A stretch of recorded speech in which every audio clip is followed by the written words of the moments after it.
I think it is a reasonable fear that AI could replace jobs. It can certainly replace traditional teaching. There's definitely a risk of us being too dependent on AI. Ultimately, we can't actually say without proof whether or not a student has specifically used Gen AI in a particular task. And frankly, is it important to be able to write an essay anymore? And that's the worry when it comes to AI. We are using AI for everything and we trust it blindly and let AI essentially control our world. With AI on the rise, the question is, how will it affect universities, lecturers, and students? Well, that's exactly what these professors are working to uncover.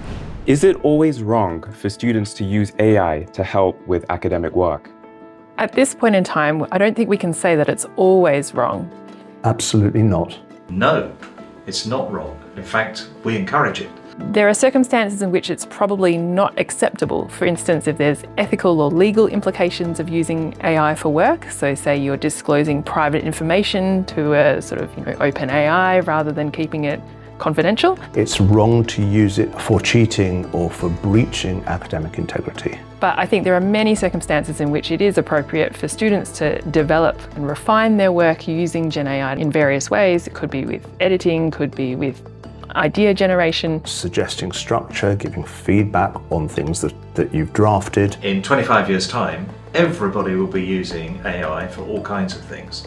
And so consequently, if we say to students it's wrong, then that's not preparing them for the way the world is. Essentially, those who work with AI will thrive in their workplace compared to those who are not working or using AI in their workplace. The key thing is how we integrate AI into our workflows, in the things that we do to be more efficient, more creative and innovative. But also transparency is very important. So when students use it, they should be upfront about how they used it and what they used it for.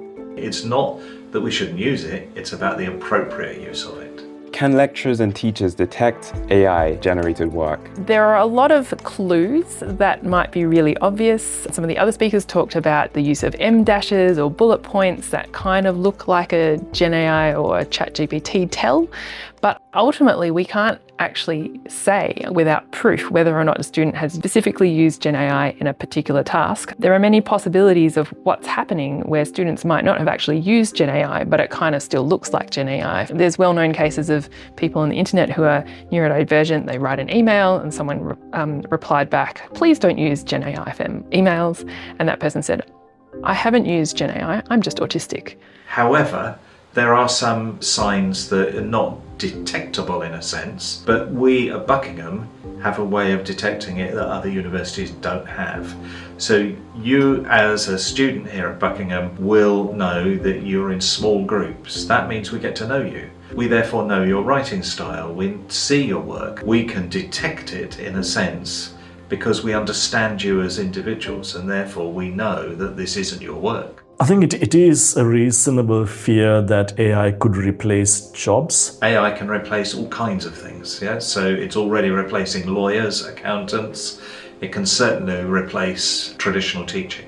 So actually, if we handed over some of the lecturing to AI, then actually that would give us more time to help the students develop their thinking. What we're trying to do with education is train students to be able to be employable, autonomous human beings as adults once they leave. And frankly, is it important to be able to write an essay anymore? Now, it's definitely important to be able to structure one's thoughts and argue one's point, and there's still lots of writing that people will be doing. But an essay from memory, that may become obsolete fairly soon because that's almost like giving an undergraduate student a spelling test. And unless they're learning a foreign language, it's just not appropriate. Yes, there does need to be a radical shift. And I think people who think there doesn't need to be a radical shift want to put generative AI back in its box again, and that's not going to happen. It's very important that we're using assessment to assess things that are important. So what we don't need to do is assess you on the products you create anymore. We need to assess you on how you created things, the situation, the context of what you did, your reflection on it. Because what we're looking for is to see not only that you've understood something, but you've been able to apply that understanding and you've been able to do that application of your understanding in a critical way. There's definitely a risk of us being too dependent on AI. Today's AI is the worst AI. In other words, it's only going to get better and better as we go forward. So we rely more and more on AI, and then we tend to trust AI without questioning, and that's the worry. So the risk is not necessarily what AI will do, the risk is what humans will decide to do. And do you trust humans with AI? I would say I trust AI more than I trust humans. Yeah.